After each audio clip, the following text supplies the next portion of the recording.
میں حسین تھی، اچھے اور امیر رشتے کی تلاش میں میری ماں میرا ہر رشتہ ٹھکرا دیتی۔ اس طرح میں 35 سال کی ہو گئی اور میرا کوئی رشتہ نہ آتا تھا۔ جب ایک دن ایک فقیر دروازے پر آیا اور ماں سے بولا، آپ کی بیٹی کی شادی مجھ سے کرا دیں، تو ماں نے غصے سے اسے پتھر مارے۔ وہ فقیر ہنسنے لگا، بولا، 3 دن بعد تم خود میرے قدموں میں گر کر شادی کا کہو گی۔ 3 دن گزرنے کے بعد اچانک ماں اس فقیر کو ڈھونڈنے لگی اور میرا اس سے نکاح کر دیا۔ مجھے کچھ سمجھ نہیں آیا، لیکن اس فقیر کی جھونپڑی میں قدم رکھتے ہی سر گھوم گیا، کیونکہ باہر کا دروازہ بار بار مسلسل بج رہا تھا جبکہ میں کمرے میں بیٹھی رسالہ پڑھ رہی تھی۔ ماں نے مجھے 1-2 مرتبہ باہر جانے کا بولا، لیکن میں ان کی بات نہیں سنی۔ اس وقت میں مکمل طور پہ کہانی میں کھوئی ہوئی تھی۔ بالآخر ماں خود ہی اٹھنا پڑا اور جیسے ہی باہر گئیں 5 منٹ بعد انہوں نے مجھے آوازیں دینا شروع کر دیں۔ جیسے ہی میں چڑھتی ہوئی باہر گئی تو کیا دیکھا، سامنے ایک فقیر کھڑا ہوا ہے۔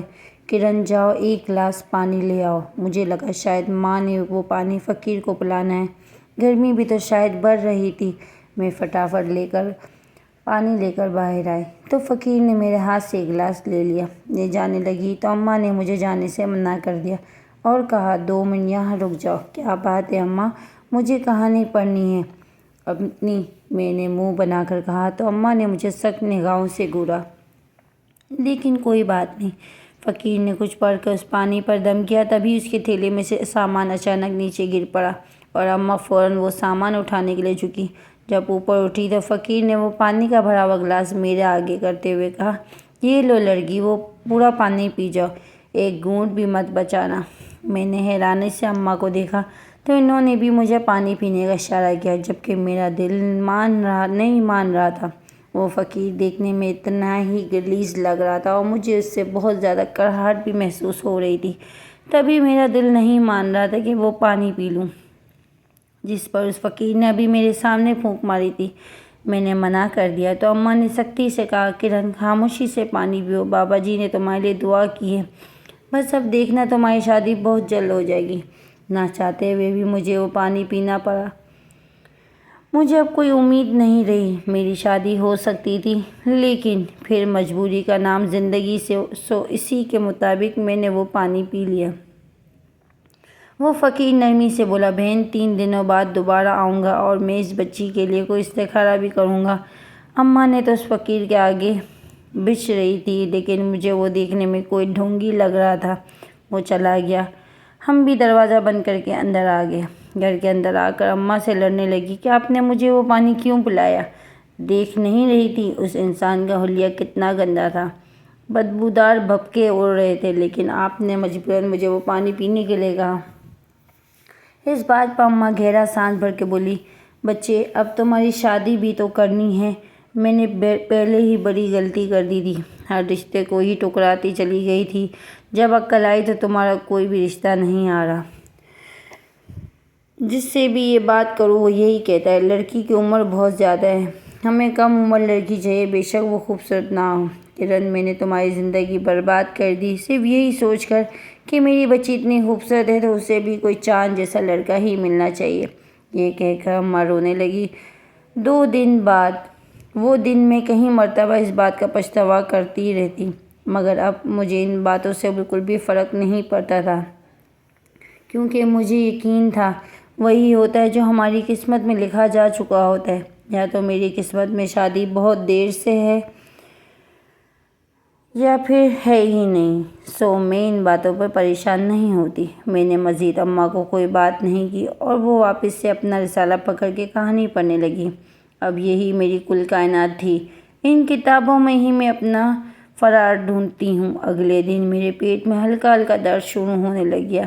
وہ درد قابل برداشت تھا، 1-2 منٹ کے لیے ہوتا پھر دوبارہ سے ٹھیک ہو جاتا۔ کافی میں الجھ گئی تھی، آخر درد کیوں ہو رہا ہے؟ اماں سے بھی میں نے ذکر کیا، انہوں نے بھی اس بات کو معمولی سا ہی لیا۔ 2 دن وہ درد ایسے ہی ہوتی رہی، پھر میں نے بھی پریشان ہونا چھوڑ دیا، خود ہی ٹھیک ہو جائے گا۔ تیسرے دن وہ فقیر پھر سے ہمارے گھر آ گیا۔ اس کی پہلی دستک پر بھی ہم ماں نے پہچان لیا کہ بابا آ گیا ہے۔ انہوں نے مجھے اپنے ساتھ چلنے کا بولا لیکن میں نے منع کر دیا۔ اب آپ خود ہی دیکھ لیں، کچھ دیر بعد ہی اماں نے مجھے دوبارہ بلایا تو میں پیر پٹکتی ہوئی باہر آ گئی۔ لیکن جب باہر آئی تو آگے اماں بہت زیادہ غصے میں لگ رہی تھی۔ کرن، بابا جی نے استخارہ کیا ہے اور جانتی ہو انہیں کیا اشارہ ہوا ہے؟ میں نہ سمجھی سے پوچھا۔ اماں سختی سے بولی، ان نے یہ دکھائی دیا ہے کہ تمہارا کسی کے ساتھ کوئی چکر چل رہا ہے اور وہی شخص جادو ٹونے کروا کے رشتے والوں کو بھگا دیتا ہے۔ اب حقیقت تم مجھے بتاؤ گی۔ اماں کی یہ بات سن کر ایک دم سے میں حیران ہو گئی اور کہا، اماں ایسی کوئی بات نہیں ہے، میں آپ کے سامنے پورا دن گھر میں رہتی ہوں، گھر میں رہ کے بھلا میں کس کے ساتھ تعلق بنا سکتی ہوں؟ آپ خود سوچیں۔ ساتھ ہی میں نے اس ڈھونگی بابے پر ایک نگاہ ڈالی جو بڑے سکون سے کھڑا ہم دونوں کی باتیں سن رہا تھا۔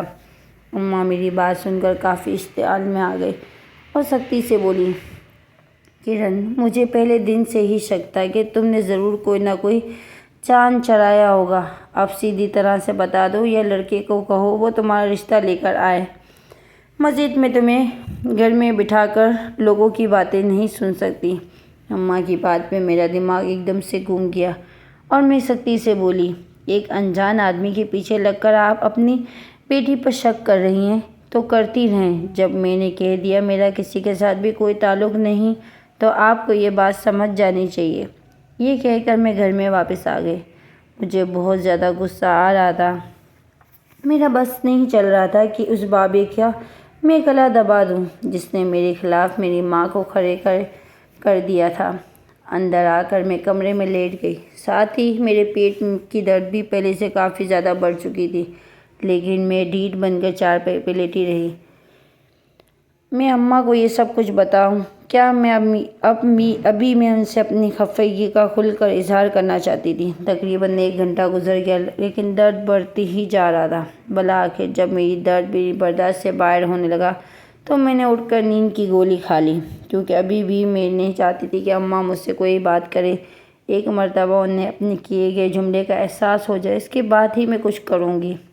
نیند کی گولی کھا کر میں کافی دیر سوئی رہی، لیکن اس کے بعد میری طبیعت بالکل ٹھیک رہی۔ ٹھیک 2 دن بعد مجھے یوں محسوس ہوا جس سے میرا پیٹ پھول رہا ہو، لیکن میں نے زیادہ دھیان نہیں دیا کیونکہ دیکھنے پر کہیں بھی ایسا نہیں لگ رہا تھا میرا پیٹ پھلا ہوا۔ مگر 1 ہفتے کے اندر اندر میرا پیٹ قابل غور حد تک بڑھ چکا تھا۔ مجھے بھی شرمندگی ہو رہی تھی اور سمجھ نہیں آ رہا تھا ایسی کیا بیماری ہے جس نے میرا پیٹ پھلا دیا ہے۔ جس دن سے وہ فقیر اماں کو غلط پٹی پڑا کے گیا تھا تب سے لے کر اب تک ہم دونوں کوئی بات نہیں کی تھی، بس کام کی بات جو ہوتی وہ کر لیتے، لیکن جیسے پہلے عام روٹین میں ہم کافی دیر باتیں کرتے تھے اب ویسا کوئی بھی سین نہیں تھا۔ میں کچن سے پانی پی کر باہر آ رہی تھی جب اماں نے مجھے خفگی سے گھورتے ہوئے کہا، کرن، میں تمہاری ہر بات پہ یقین کر لیتی ہوں، لیکن اب اس بڑے ہوئے پیٹ کی تم کیا تعویل دو گی؟ مجھے اماں تعویل کیا دینی ہے؟ جو بات ہے وہ آپ کو میں نے بتا دیا کہ میرے پیٹ میں درد ہو رہا ہے۔ کرن، یہ درد معمولی نہیں ہے، مجھے اب بھی بتا دو اس بچے کا باپ کون ہے؟ میں تمہارا پردہ رکھ لوں گی، اندھی نہیں ہوں، میں سب کچھ دیکھ رہی ہوں اور سمجھ بھی رہی ہوں۔ اماں کی یہ بات پر ایک دم سے میرے اندر جیسے کچھ ٹوٹ گیا تھا۔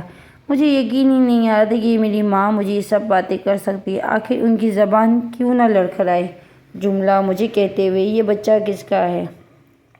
اماں، آپ ہوش میں تو ہیں؟ کیا کہہ رہی ہیں؟ یا پھر میں اپنے حواسوں میں نہیں ہوں جو آپ کے منہ سے مجھے یہ جملہ سنائی دے رہا ہے؟ وہ چلا کے بولی، تم نے جو کچھ سنا ہے میں وہی کہہ رہی ہوں، سو خبردار اب باتوں کو پلٹنے کی کوشش بالکل بھی مت کرنا۔ مجھے سب کچھ پتہ چل گیا ہے۔ کون ہے وہ لڑکا؟ مجھے اس کا نام بتاؤ، اگر نہیں بتاؤ گی تو میں کھڑے پیروں تمہیں گھر سے نکال دوں گی۔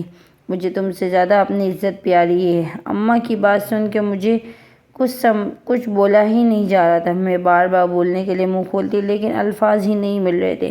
یہ سوچ کر کہ اس عورت کے سامنے میں کیا وضاحت دوں جسے یہی خیال نہیں کہ وہ اپنی غیر شادی شدہ بیٹی کے ساتھ کس قسم کی باتیں کر رہی ہے۔ اماں، آپ کو اندازہ ہے آپ کیا کہہ رہی ہیں؟ ہماری خفت کے میں صرف اتنا ہی پوچھ سکتی ہوں، وہ بڑی بے باکی سے بولی۔ مجھے ہر بات کا اندازہ ہے اور بابا ٹھیک ہی کہہ رہا تھا، جلد سے جلد تمہاری شادی کر دینی چاہیے۔ اگر نہیں کی تو کوئی نیا چاند دیکھنے کو ملے گا۔ اماں خاموش ہو جائیں۔ اگر یہ کسی اور کا بچہ ہوتا تو میں یوں دھڑلے سے آپ کے گھر میں نہ پھر رہی ہوتی، کب کا میں اس بچے کو مار چکی ہوتی۔ کیا آپ کو یہ بات سمجھ نہیں آ رہی؟ میں نے دیکھا جب میری ماں نے شرم و حیا کا ہر پردہ چاک کر دیا تھا تو میں بھی کیا لحاظ کرتی۔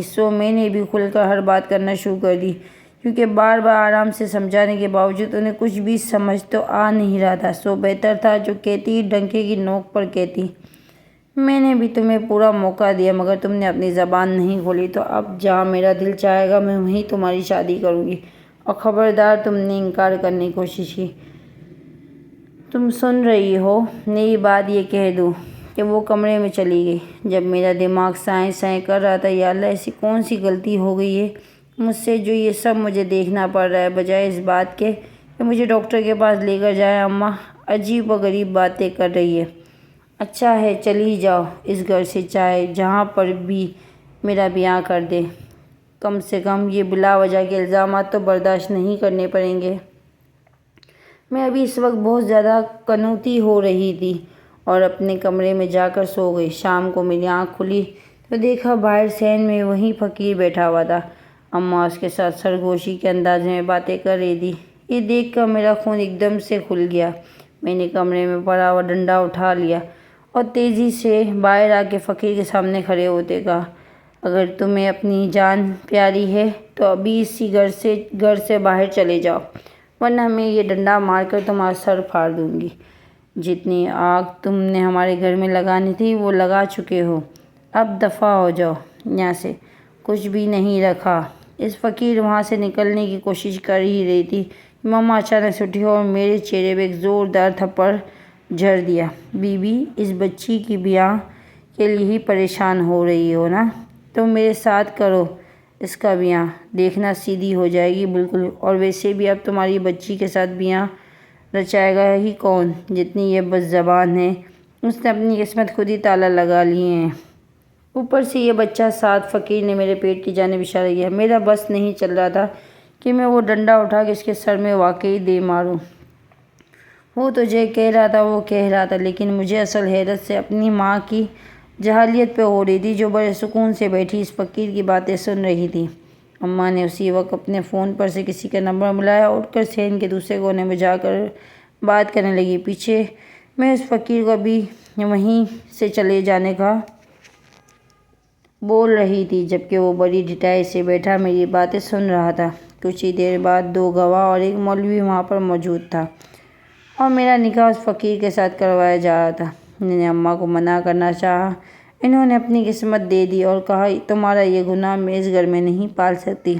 اس بابے کی بڑائی ہے جو تمہارے ساتھ شادی کرنے کے لیے رضامند ہو گیا ہے، ورنہ اس بچے کے ساتھ ساتھ کون تمہارا اپنا تھا؟ اور اب یہ جو بھی ہے، جیسا بھی، وہی تمہارا شوہر ہے۔ یہ تو میں اپنے گھر میں نہیں رکھوں گی۔ ویسے بھی جاوید و اقرا دبئی سے واپس آ رہے ہیں، ان کی موجودگی میں تمہیں اس حالت میں یہاں پر بالکل بھی نہیں رکھ سکتی۔ بہتر ہے یہ نکاح قبول کر کے یہاں سے چلی جاؤ۔ میرے پاس کہنے کے لیے مزید کچھ بھی نہیں بچا تھا۔ جب اپنے ہی میرے ساتھ نہیں دے رہے تھے تو میں اس فقیر سے کیا توقع رکھتی؟ لیکن میں نے یہ بات سوچ لی تھی کہ نکاح کر کے میں یہاں سے تو چلی جاؤں گی، لیکن اس انسان کے ساتھ کبھی بھی نہیں رہوں گی۔ ایک دن ہی میرا پیٹ پہلے سے زیادہ بڑھ گیا تھا۔ ایک یہ بھی نشانی تھی کہ آخر ایسی کون سی بیماری ہے جس کی وجہ سے میرا پیٹ مسلسل بڑھتا ہی جا رہا تھا۔ لیکن خیر، نکاح ہوا تو میں نے قبول کر لیا، کیونکہ اس کے علاوہ میرے پاس کوئی اور بھی چارہ نہیں تھا۔ نکاح کے بعد اماں مجھے گلے بھی نہیں ملی اور اپنا تھوڑا بہت سامان لے کر اس فقیر کے ساتھ گھر سے باہر آ گئی۔ ہم دونوں پیدل چلتے ہی جا رہے تھے اور دونوں ہی خاموش تھے۔ بالکل بھی یہاں سے بھاگنے کی کوشش مت کرنا، ہر جگہ پر میں نے اپنے بندے چھوڑے ہوئے ہیں۔ میں نے اس آدمی کو گھور کر دیکھا اور کہا، بھاگوں گی بھی تو کس سے؟ تم سے، جس سے میرا نکاح ہو چکا ہے۔ اتنا کہہ کے میں خاموش ہو گئی، جبکہ دل ہی دل میں طے کر چکی تھی کہ تم سے اپنی زندگی برباد کرنے کا بدلہ تو میں ہر صورت لے کر رہوں گی۔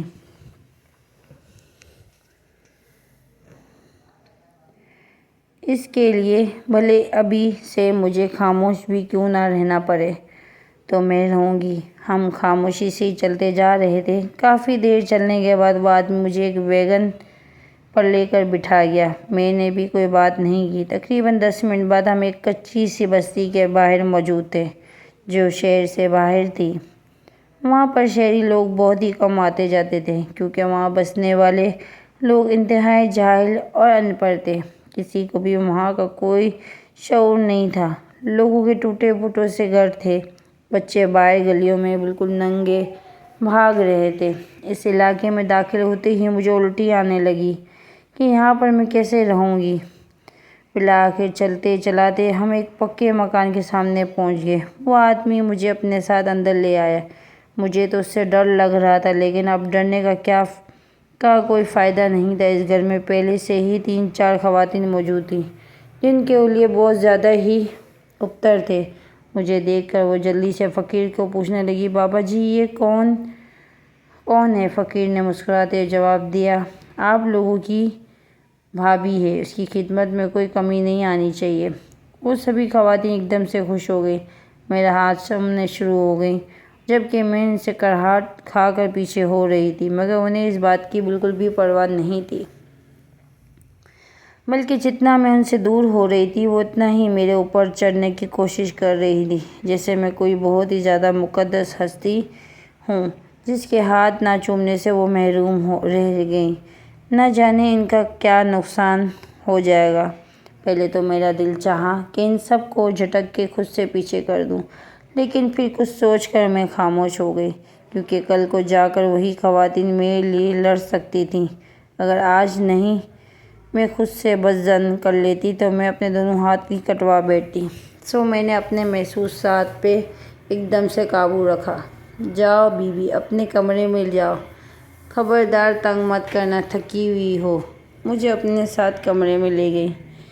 میں خاموش رہی کیونکہ چپ رہ کر اندازہ کرنا چاہتی تھی کہ یہاں پر کیا ہوتا ہے اور کیوں ہوتا ہے، کیونکہ ایک بات تو بالکل واضح تھی، میرا فقیر شوہر ایک مکمل ڈھونگی انسان ہے جو نہ جانے کتنے لوگوں کو اپنی جانب راغب کر چکا ہے۔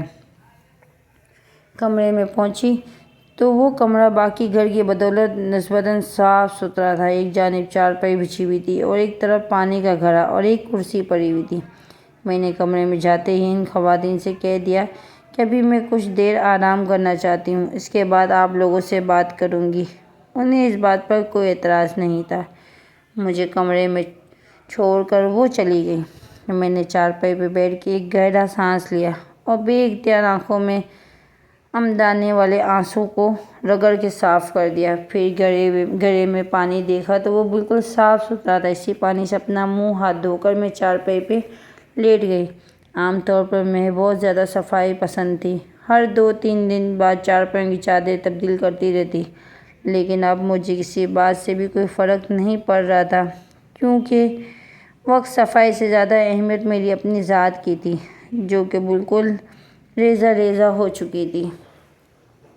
مجھے یہ سوچنا تھا یہاں سے نکلنے کے لیے میں کیا کر سکتی اور کیا نہیں کر سکتی۔ پتہ نہیں کتنی دیر میں یوں ہی میں لیٹی رہی، پھر اچانک میری آنکھ لگ گئی۔ دوبارہ میری آنکھ کھلی جب ایک دروازے پہ زور سے دستک ہوئی۔ میں سیدھی ہو کر بیٹھ گئی تو دیکھا دروازے پہ وہ فقیر ہی تھا اور وہ اندر آ کر کرسی پہ بیٹھ گیا۔ میں خاموش رہی تو وہ گلا گھونگھار کر نرمی سے بولا، میرا نام جمشید ہے اور یہاں پر میری بہت عزت ہے، میں تم سے یہی امید کرتا ہوں کہ میری عزت کو تم بالکل بھی نقصان نہیں پہنچاؤ گی۔ یہ لوگ تمہارا بھی بہت خیال کریں گی۔ انہیں ڈانٹنے اور جھٹکنے کے بجائے ان کے ساتھ گلنے ملنے کی کوشش کرو، کیونکہ اب تمہیں بھی یہیں پر رہنا ہے اور یہی ہماری روزی روٹی کا ذریعہ ہے۔ میں بھی دم درود وغیرہ کر کے لوگوں کے مسائل حل کرتا ہوں، بہتر ہے تم بھی ملنے والوں کے لیے دعا کرتی رہنا۔ وہ ابھی بول ہی رہا تھا جب اس کی بات کاٹ کر میں سختی سے بولی، خود کو بابا بنانے کی کوشش مت کرو، تم ایک ڈھونگی ہو اور یہ بات تم بھی اچھی طرح جانتے ہو، اور میں بھی، کیونکہ جس آسانی سے تم نے میری زندگی برباد کی وہ تم جیسا ڈھونگی اور جادو تونے کرنے والا ہی کر سکتا ہے۔ تم جو بھی سمجھو، لیکن آج کل کی ڈیمانڈ یہی ہے، بہتر ہے اپنا منہ بند رکھنا۔ ہاں، میں تعویذ گنڈے کرتا ہوں، لیکن وہ سب لوگوں کی بھلائی کے لیے ہی ہوتے ہیں۔ جمشید نے ڈرے بغیر کہا۔ تو میں سنجیدگی سے بولی، اللہ سے اوپر کوئی نہیں ہوتا جو تم لوگوں کی زندگیاں ساتھ کر رہے ہو۔ اتنا ہی تمہیں اللہ کی جانب سے راغب کر دیتے تو اتنی جہالت تمہاری وجہ سے دنیا میں پھیل چکی ہے، کم سے کم یہ نہ ہوتی۔ تم نے جو کہنا ہے کہہ لو، مگر خبردار میرے کام دھندے کو خراب کرنے کی کوشش مت کرنا، ورنہ میں تمہیں تباہ اور برباد کر کے رکھ دوں گا، سمجھ آ رہی ہے؟ میری بات یہ کہہ کر وہ کمرے سے ہی نکل گیا، جبکہ میرا پورا تن بدن میں آگ لگ چکی تھی۔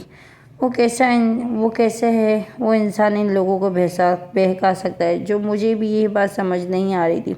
وہیں بیٹھے بیٹھے میں نے فیصلہ کر لیا، چاہے کچھ بھی ہو، ان لوگوں کو میں اس انسان کے قہر سے بچا کر ہی رہوں گی۔ میری زندگی تو برباد ہو چکی ہے، مگر لاکھوں جانیں اگر آگے برباد ہونے والی ہیں، انہیں میں بچا کر ہی رہوں گی۔ اس لیے بے شک مجھے اپنی جان بھی کیوں نہ دینی پڑے، میں بالکل بھی نہیں گھبراؤں گی۔ میں نے ہی وہاں پر بیٹھے بیٹھے ایک لمحے میں اپنی زندگی کا مقصد طے کر لیا تھا۔ کچھ دیر بعد وہیں مرید دنیا میرے لیے کھانا لے کر آئے۔ میں نے نرمی سے پوچھا، آپ لوگوں نے کھانا کھا لیا ہے؟ وہ حیرت سے بولی، نہیں جی، ہم تو بابا جی کے کھانے کے بعد ہی کھاتی ہیں۔ اب آپ آ گئی ہیں تو جب تک آپ کھانا نہیں کھا لیں گی، یہاں پر ہم میں سے کوئی بھی کھانا نہیں کھائے گا۔ میں گہرا سانس بھر کے رہ گئی، کیونکہ یہاں پر جہالت حد سے زیادہ تھی اور اسے ختم کرنے کے لیے مجھے ایک لمبا سفر طے کرنا تھا، جس کے آخر میں یقیناً میرے لیے کامیابی کے علاوہ کچھ بھی نہیں تھا۔ نہیں، میں ایسا کھانا نہیں کھاؤں گی۔ جب تم لوگ بھی اپنا کھانا لے آؤ گے، ہم سب مل کر کھائیں گے۔ میری بات سن کے وہ بہت حیران ہوئی اور اپنی اپنی جگہ پر ہی کھڑی رہیں۔ تو میں نے دوبارہ بھی پھر یہی کہا، تمہیں میری بات سمجھ میں نہیں آ رہی؟ یا تو تم لوگ مجھے اپنا بابا جی جتنی عزت نہیں دیتے۔ یہ بات یاد رکھو، میں ان کی بیوی ہوں، اور جو بات میں کہوں گی تمہیں وہ بات ماننی پڑے گی۔ میرا یہ جملہ آخر کا کام کر کے اور وہ جلدی سے باہر چلی گئی۔ میرے چہرے پہ ایک بے اختیار مسکراہٹ آ گئی، جس سے میں نے فوراً ہی چھپا لیا۔ کچھ ہی دیر بعد وہ اپنا کھانا لے کر آئے اور نیچے بیٹھ کر ہی، جبکہ میں چارپائی پر بیٹھی ہوئی تھی، میں بھی اوپر سے نیچے آ کر ان کے ساتھ برابر فرش پہ بیٹھ گئی اور اونچی آواز میں بسم اللہ پڑھ کر کھانا کھانا شروع کر دیا۔ 3-4 مرید لیا بہت زیادہ حیران ہو رہی تھیں، جبکہ مجھے بھی اندر ہی اندر بہت ہنسی آ رہی تھی۔ عام طور پر گھر میں کھانا کھانے سے پہلے اکثر بسم اللہ ہی پڑھنا بھول جاتی تھی، لیکن مجھے یہ سفر بہت ہی پھونک پھونک کر طے کرنا تھا۔ کھانا کھانے کے بعد میں نے اونچی آواز میں الحمدللہ کہا تو ان خواتین نے بھی میرے ساتھ الحمدللہ دہرایا۔ برتن کو وہاں سے لے گئیں تو میں نے بھی انہیں واپس اپنے پاس بلایا اور کہا، اگر تم لوگ میری بات نہیں مانو گی تو میں یہاں پر تمہیں ہرگز نہیں رہنے دوں گی۔ وہ ایک دم سے روحان سی ہو گئی اور بولی، نہیں نہیں بیوی جی، جو آپ کہیں گی ہم آپ کی وہ بات ضرور مانیں گے۔ تو ٹھیک ہے، پھر کل نہا دھو کر صاف ستھرے کپڑے پہن کے میرے پاس آنا۔ میں اپنے ارد گرد گندگی بالکل بھی برداشت نہیں کروں گی۔ تم لوگوں کو پتہ ہے، صاف رہنے سے ہمارا آدھا ایمان مکمل ہو جاتا ہے۔ انہیں میری باتوں کی زیادہ سمجھ تو نہیں آ رہی تھی، لیکن مان رہی تھی، اتنا ہی کافی تھا۔ ان میں سے ایک مریدنی رات کو میرے پاس رک گئی اور میں اسے یہاں کے حالات کے متعلق بتانے لگی۔ وہ مجھے بتانے لگی کہ کیسے بابا جی 1 مہینے پہلے یہاں پر آئے تھے اور لوگ اپنے مسائل لے کے ان کے پاس آنے لگے۔ جو جتنا زیادہ بابا جی کو پیسہ دیتا ہے، اتنی جلدی اس کی دعا قبول ہو جاتی ہے۔ اور تو اور بابا جی ہر طرح کے مسائل حل کر دیتے ہیں، چاہے کسی کو مروانا ہو یا کسی کا کام بند کروانا۔ یا کسی مریدنی بولتی جا رہی تھی، لیکن اس کی ہر بات سننے کے بعد میرے اندر ایک سناٹا سا اتر رہا تھا۔ وہ انسان ان سب کو دین سے کیسے دور کر سکتا ہے؟ کیا یہاں پر یہ پہلا بابا ہے؟ میں نے سوچتے ہوئے پوچھا تو وہ جلدی سے نفی میں سر ہلا کے بولی، نہیں جی، یہاں پر پہلے بڑے بابے تھے، لیکن پھر وہ سب اچانک ہی کہیں غائب ہو گئے تھے، تبھی یہ نئے بابا جی یہاں پر آئے ہیں۔ پر یہ پرانے والوں سے کم پیسے لیتے ہیں، پہلے والے بابے تو بہت پیسے لیتے تھے جی، اور کام بھی مہینوں لگا دیتے تھے۔ اور اب تو یہ ایک ہی ہیں اور سبھی ان کے پاس آتے۔ میں چپ کر گئی، یوں ہی لیٹے لیٹے ہم دونوں سو گئے، وہ نیچے زمین پر لیٹ گئی اور میں چارپائی میں۔ صبح فجر کے وقت میں نے اپنی مریدنی کو اٹھایا کہ کہا چلو آ جاؤ فجر کی نماز پڑھیں۔ جس پر وہ حیران ہوتے ہوئے بولی، بی بی جی مجھے تو نماز پڑھنے نہیں آتی۔ مجھے اس کی بات پہ حیران ہوئی، لیکن میں نے ایسا ویسا کوئی بھی تاثر نہیں دیا اور نرمی سے کہا پہلے میں تمہیں وضو کرنا سکھاتی ہوں، اس کے بعد ہم دونوں مل کر نماز پڑھیں گے۔ وہ خاموشی سے میری بات سنتی گئی۔ ہم دونوں نے نماز پڑھی تو میں نے اسے دعا کا طریقہ سکھاتے ہوئے کہا، تم جانتی ہو اگر ہم اللہ سے کچھ بھی مانگیں تو ہمیں فوراً مل جاتا ہے، ہمیں کسی بابے کے پاس نہیں جانا پڑتا، اور تو اور ہمارا کام بغیر ہی کہے ہونے لگتا ہے۔ میری بات پر وہ بہت زیادہ حیران ہو رہی تھی۔ تبھی پھر میں نے اس سے کہا جاؤ قرآن لے کر ہم قرآن پڑھتے ہیں۔ وہ نفی میں سر ہلا کر بولی، بی بی جی یہاں پر تو کوئی قرآن نہیں ہے، تمہارے بابا جی کہاں پر ہوتے ہیں؟ میں نے سخت لہجے میں پوچھا تو اس نے مجھے جمشید کا کمرہ دکھا دیا۔ کمرہ بند تھا، میں جا کر پوری طاقت سے دروازہ بجانے لگی اور چند ہی لمحوں میں دروازہ کھل گیا۔ یوں لگ رہا تھا جیسے جمشید جاگ ہی رہا تھا۔ وہ مجھے دیکھ کر حیران ہوا، لیکن اس نے فوراً ہی اپنی حیرت چھپا لی اور کہا خیریت؟ اتنی صبح صبح مجھے قرآن پاک چاہیے؟ ایک لمحے کے لیے مجھے یہ لگا کہ جمشید کے چہرے پر ہلکی سی مسکراہٹ ہے، مگر اگلے ہی لمحے اس میں وہ مسکراہٹ چھپا لی تھی، جیسے میں تذبذب کے شکار ہو گئی۔ آیا جو میں نے دیکھا وہ حقیقت بھی تھا کہ نہیں؟ اس نے مجھے اپنے کمرے میں سے ہی قرآن اٹھا کر پکڑا دیا، جو لے کر میں واپسی آ گئی اور اپنی مریدنی جس کا نام طاہرہ تھا اس سے بھی قرآن پاک پڑھنے لگی۔ میں سمجھ گئی تھی یہ لوگ دین سے بہت زیادہ دور تھے اور انہیں واپس دین کی طرف لانے کے لیے مجھے بہت محنت کرنے کی ضرورت تھی، جو کہ جمشید سے یہ بالکل بھی امید نہیں رکھ سکتی تھی۔ اسے قرآن پڑھنے کے بعد میں خاموشی سے واپس بستر پر آ کر لیٹ گئی اور اپنے پورے دن کے متعلق سوچنے لگی۔ آج مجھے کیا کیا کام کرنے میں ہے۔ یوں ہی لیٹے لیٹے تقریباً 2 گھنٹے گزر گئے، لیکن ان 2 گھنٹوں میں سے میں نے اپنا پورا لائحہ عمل تیار کر لیا تھا۔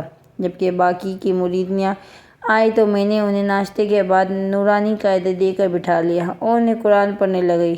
تقریباً 1 گھنٹہ قرآن پڑھنے کے بعد میں نے ان سب کو بھیج دیا اور کہا اس علاقے میں جتنی بھی خواتین ہیں انہیں یہاں پر بلا کر لاؤ۔ کچھ ہی دیر میں سبھی تو نہیں مگر آدھی خواتین وہاں پر موجود تھیں۔ میں نے انہیں دین کی باتیں بتانا شروع کر دی، بہت زیادہ نہیں، نماز پڑھو، روزہ رکھو، زکوٰۃ، تو بہت ہلکی پھلکی باتیں جن سے ان کی دلچسپی کی دین کی جانب بڑھ جائے، اور بہت دیر تک رہیں، صرف 15 منٹ۔ میں نے ان خواتین سے وعدہ بھی کر لیا کہ آپ لوگ روز 15 منٹ تک میرے پاس یہاں بیٹھیں، اچھی باتیں سیکھیں۔ وہ بھی مان گئی۔ ابھی ہم آپس میں سوال جواب ہی کر رہے تھے جب جمشید گھر میں داخل ہوا اور ایک دم سے عورتوں کا اتنا ہجوم دیکھ کر رک گیا، پھر اس کی نظر مجھ پہ پڑی تھی۔ اب بھی وہ یوں ہی لگا جیسے وہ مجھے دیکھ کے مسکرا رہا تھا۔ جب میں نے غور سے دیکھا تو اس کے چہرے پہ کوئی بھی تاثر نہیں تھا۔ وہ جن قدموں سے اندر آیا تھا ویسے ہی واپس مڑ گیا۔ میں نے بھی زیادہ دھیان نہیں دیا، ان خواتین کو جانے کے لیے بول دیا۔ یوں ہی کرتے کرتے ٹھیک 1 ہفتے بعد میں نے ان سے کہہ دیا کہ ہم لوگ عصر کی نماز مل کر پڑھیں گے۔ اس پر عورتیں شرمندگی سے بولیں ہمیں عصر تو کیا، ہمیں کوئی بھی نماز پڑھنے نہیں آتی۔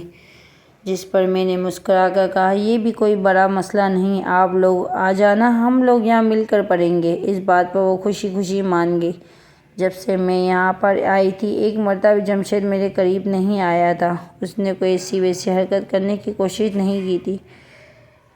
یہ بات مجھے حیران کرنے کے لیے کافی تھی۔ مجھے یہ سمجھ نہیں آ رہا تھا وہ پھر مجھے یہاں پر کیوں لے کر آیا ہے۔ اگر بات کرتا تو وہ بھی بڑے احترام سے کرتا، جبکہ میرے گھر میں کھڑے ہو کر جس طرح کے جملے اس میں بولے تھے، سوائے میرے دل میں نفرت پیدا کرنے کے وہ جملے اور کوئی بھی کام نہ کر سکے تھے۔ لیکن یہاں جمشید کی کوئی شخصیت بالکل ہی مختلف تھی۔ میں اس کے متعلق کوئی بھی اندازہ لگاتی تو وہ غلط ہو جاتا۔ پہلے عصر پھر مغرب اور یوں کرتے کرتے میں ان خواتین کے ساتھ مل کر اسی گھر میں 5 وقت کی نماز پڑھنا شروع کر دی تھی۔ ساتھ ہی میں نے اپنے پاس ایک حافظ قرآن کو بھی بلوا لیا تھا۔ حیرت انگیز طور پر جمشید کو ان میں سے کسی بات پر بھی اعتراض نہیں ہوا تھا۔ کبھی کبھار تو لگتا تھا جمشید جو بننے کی کوشش کر رہا تھا وہ ہرگز نہیں ہے، بلکہ وہ دنیا کو اپنا آپ کچھ اور دکھا رہا ہے، جبکہ حقیقت میں وہ کچھ اور ہے۔ 3 مہینوں کے اندر اندر میں نے ان لوگوں کی دین کی جانب راغب کر لیا تھا، مگر مکمل طور پر نہیں۔ اب بھی کچھ لوگ ایسے تھے جو بالکل جانب نہیں آ رہے تھے، اور میں مسلسل انہیں اپنے ساتھ شامل کرنے کی کوشش میں ہلکان ہو رہی تھی۔ اس لیے ایک مرید لی میرے پاس آئی اور کہا، اس گھر میں پیسے نہیں ہیں، کہیں کام بھی نہیں مل رہا ہے، شہر جاتے ہیں تو کوئی بات چیت اپنے گھر میں کام کے لیے نہیں رکھتی۔ میں بابا جی سے اپنے لیے چلہ کٹوانے آئی ہوں۔ میں نے اسے منع کر دیا اور کہا، چلو چلہ کروانے کے لیے بھی تمہیں کچھ رقم دینی پڑے گی، کیا تمہارے پاس وہ پیسے ہیں؟ جس پر وہ غمگین لہجے میں بولی، بی بی جی کچھ بھی تو نہیں ہے میرے پاس، تو پھر چلے کے پیسے میں کہاں سے دوں گی؟ میں نے مسکرا کر کہا، یہی تو بات ہے، چلے کے پیسے کہاں سے دو گی؟ لیکن کیا میں تمہیں ایک بات بتاؤں، تمہارا یہ مسئلہ بہت آرام سے حل ہو سکتا ہے۔ وہ کیا؟ جی وہ ایک دم سے پوری طرح میری جانب متوجہ ہو گئی۔ میں نے نرمی سے کہا، آج جا کر حاجت کے 2 نوافل پڑھنا شروع، پھر اللہ سے دعا کرنا، پھر دیکھنا جتنا ہو سکے گا اللہ کا ذکر کرو۔ میرا انہیں خیال ان سب کچھ بھی روپیہ لگتا ہے۔ وہ شرمندگی سے بولی، بی بی جی مجھے تو حاجت کے نفل پڑھنے نہیں آتے۔ میں نے اس دن سے وہاں موجود جتنی بھی خواتین تھیں انہیں اپنے ساتھ اکٹھا کیا اور ہم سب نے مل کر حاجت کے نوافل پڑھے۔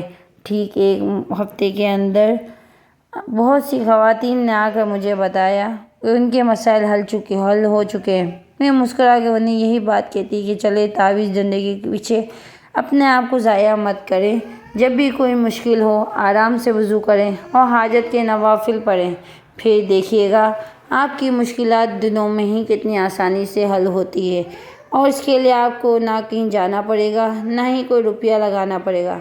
اس کے بعد تو اس علاقے کی باقی خواتین بھی آہستہ آہستہ میرے پاس آنے لگی۔ 5 مہینوں کے اندر اندر میں نے اس علاقے کے لوگوں کا ذہن بدل کے رکھ دیا تھا۔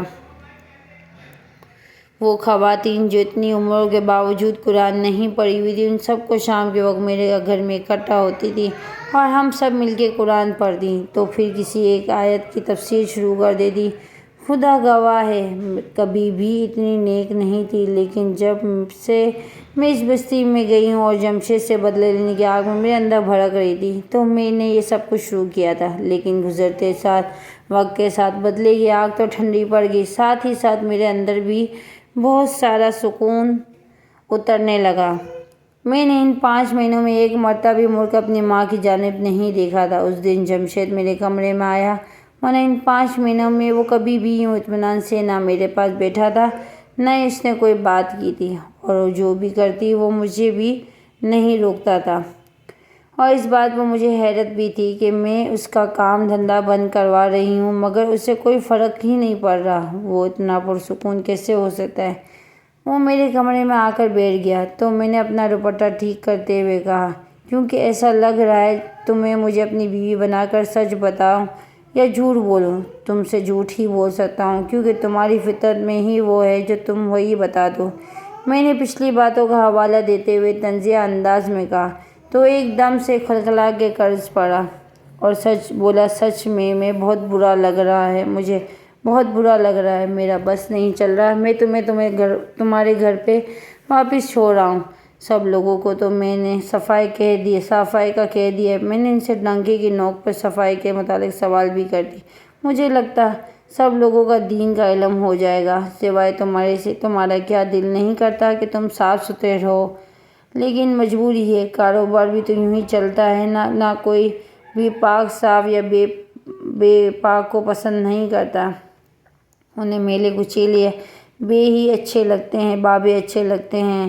کاروبار میں تو میں نے تمہارا بند کروا دیا، بتاؤ کتنے گاہک آتے ہیں جن سے تم پیسے بٹورتے ہو؟ کوئی ایک آدھا، وہ بھی بہت زیادہ پرسکون تھا۔ اس کا یہی سکون مجھے بری طرح سے کھل رہا تھا۔ تمہیں شرم نہیں آتی؟ لوگوں کو یوں گمراہ کرتے ہو، کل کو جا کے اللہ کو کیا جواب دو گے تم؟ وہ نرمی سے مسکراتے بولا، یہی جواب دوں گا جو کام میں نہیں کر سکا میری بیوی نے کر دیا، مجھے اس کی جانب سے اس جواب کی بالکل امید نہیں کی تھی۔ میں خاموش ہو گئی۔ تم مجھے روکو گے نہیں؟ یہ سب کرنے سے میں نے وہ سوال پوچھ لیا جو شروع سے میرے اندر کھلبلی مچ رہی تھی۔ نہیں، بالکل بھی نہیں۔ تم وہ کرو جو تم کر رہی ہو، مجھے وہ کرنے دو جو میں کرنا چاہتا ہوں۔ وہ سب تو ٹھیک ہے، مگر تم نے مجھ سے شادی کیوں کی؟ کیوں میری زندگی کو برباد کیا؟ ہاں، میں جانتا ہوں میں نے تمہاری زندگی برباد کر دیا، لیکن تمہاری ایک زندگی کو برباد کرنے سے ان لوگوں کی زندگیوں پر جو اثر پڑا ہے، کیا تم وہ دیکھ کر خوشی نہیں ہوتی؟ وہ ایک دم سے سختی سے بولا، جبکہ میں اسے دیکھتی ہی رہ گئی۔ آیا وہ یہ بات کیا کر رہا ہے؟ کیا کہنا چاہتا ہے؟ کھل کے کہو کرن، میری بات سنو۔ میں مانتا ہوں میں نے تمہارے ساتھ زیادتی کی، لیکن اگر آج تم یہاں پر نہ ہوتی تو کوئی نہ کوئی ضرور ہوتا۔ میں ابھی تمہاری طرح عام انسان ہی تھا، لیکن پھر میرے ساتھ کچھ معاملات ہونے لگے اور مجھے حکم ہوا کہ اس علاقے میں آ کر لوگوں کے ذہنوں کو بدلو۔ یہاں پر بہت سارے جعلی بابے بیٹھے ہوئے ہیں جو ان لوگوں کو جاہلیت کی جانب لے جانے کے علاوہ کچھ بھی نہیں کر رہے تھے۔ اپنے کچھ دوستوں کے ساتھ مل کر میں نے ان بابوں کو یہاں سے اٹھوا لیا، لیکن اگر میں سیدھا سادہ ان بابوں کو غائب کرنے کے بعد ان لوگوں کو دین کی جانب بلاتا تو وہ کبھی بھی میری بات نہ سنتے۔ سو ان لوگوں کو میں اٹھوا کر میں نے انہی کی طرح ایک جعلی بابے کو اپنا لیا۔ پھر مجھے خواب میں اشارہ ہوا کہ تمہیں اپنی بیوی بنا کر یہاں لاؤں، سو اس لیے مجھے وہ کچھ نہ کچھ کرنا پڑا۔ میں نے کیا اس روز میں جب میں تمہیں وہ پانی دیا تھا، اس پانی میں ایک دوائی ڈال دی تھی جس سے تمہارا پیٹ پھولنے لگا تھا۔ تمہاری ماں کو میں نے غلط بیانی کر کے تمہارے ساتھ نکاح لیا، بس مجھے اتنا ہی حکم تھا، سو اس پر میں نے عمل کیا۔ یہاں آ کر تم نے میری بیوی بن کر وہ کام کیا جو کوئی سالوں لگا کر بھی نہیں کر سکتا تھا، کیونکہ لوگ میری بات مانتے تھے تو ان کی مجبوری تھی اور وہ تمہاری بات بھی مانیں گی، مگر تم نے بڑی خوبصورتی سے لوگوں کے ذہنوں کو بدلنا شروع کر دیا۔ آدمیوں کو نہیں، مگر عورتوں سے۔ اور تم بھی یہ بات اچھی طرح جانتی ہو کہ ایک عورت ہی اپنے گھر کو بنا بھی سکتی ہے اور بگاڑ بھی سکتی ہے۔ کیا تم یہ جان کے حیران نہیں ہوگی کہ ہفتہ ہو گیا میرے پاس کوئی بھی چلا یا تعویذ گندا کرنے والا نہیں آیا؟ کرن، تمہیں اندازہ نہیں کر سکتی میں کتنا خوش ہوں۔ تمہاری مدد سے میں نے وہ کر لیا جو میں اکیلا کبھی بھی نہیں کر سکتا تھا۔ ہاں، میں نے تمہارے ساتھ زیادتی کی، تمہیں حقیقت نہیں بتائی، لیکن اگر میں تمہیں حقیقت بتا دیتا تو شاید تم اتنی شدت سے یہ سب کچھ نہ کرتی جتنی شدت سے اب کر رہی ہو۔ ہوتا کہ مجھ سے بدلہ لے سکو۔ میرا بھی دل کرتا تھا کہ میں صاف ستھرا رہوں، میرا بھی دل کرتا ہے میں لوگوں کے سامنے کھلے عام عبادت کروں، چھپ کر بند کمروں میں نماز نہ پڑھوں، لیکن میری مجبوری ہے۔ اگر میں یہ سب کچھ نہ کروں تو مجھ سے ڈرنے لگیں گے اور کوئی میری بات نہ سنی۔ سو وہی خواتین تمہاری بات اتنے آرام سے سن لیتی ہیں جو میری بات نہیں سن سکتی تھیں، کیونکہ انہیں تم سے کوئی ڈر خوف نہیں ہے۔ اگر عام الفاظ میں کہوں، یہ جعلی بابا بننا میرا صرف فور ہے، جبکہ اصل حقیقت میں بھی وہی چاہتا ہوں جو کام تم اب کر رہی ہو، یقین لوگوں کو اللہ کی جانب سے بلا رہی ہو۔ مجھے اس کے علاوہ کچھ بھی نہیں چاہیے۔ وہ بولتا جا رہا تھا جبکہ میں مارے حیرت کے اسے سن رہی تھی۔ میں سوچ بھی نہیں سکتی تھی کہ وہ انسان اتنا دور کبھی سوچ سکتا ہے۔ وہ اٹھ کر وہاں سے جانے لگا تو میں اسے پکار بیٹھی اور کہا، تم نے جو کیا میں اسے شکوہ تم سے نہیں کروں گی، لیکن خدا کا نام ہے میرے ساتھ چل کر میری ماں کو یہ سب بتا دو تاکہ قیامت والے دن میں ان کے سامنے جواب دہ نہ ہوں۔ اور یہ کہہ کر میں پھوٹ پھوٹ کر رونے لگی۔ جمشید نرمی سے واپس آیا اور میرے ماتھے پر ایک بوسہ دے کر چلا گیا۔ ہاں، اس دن مجھے اس کی بو کی شدید ضرورت تھی۔ میری ریاضت رنگ لائی تھی۔ صحیح کہتے ہیں، اللہ والوں کو ڈھونڈنا بہت بڑا